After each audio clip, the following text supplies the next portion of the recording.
Google Sheet column name. If this guide helpful, don't forget to like and subscribe. Open Google Sheets in your computer or laptop browser. After that, open an existing spreadsheet that you want to work with or create a new blank sheet. Next, look at the top part of the spreadsheet interface. You will see labels displayed above the sheet that represent the columns. Observe that each column is labeled using letters instead of numbers. For example, the first column on the left side of the sheet is labeled A. The following columns continue in alphabetical order as B, C, D, and so on across the sheet. It is important to understand that these letters represent the column names used in Google Sheets. To see how this works, click on one of the column letters at the top of the spreadsheet. When you click the letter, the entire column will become highlighted. This indicates that the whole column has been selected. Column names are also used to reference data locations inside the spreadsheet.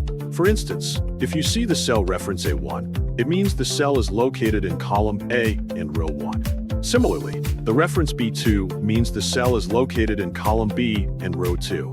These references are especially helpful when working with formulas because they allow you to specify the exact cells that should be included in calculations.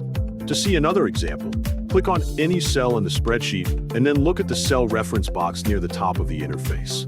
If your spreadsheet contains many columns, you can scroll horizontally to the right to see additional column names.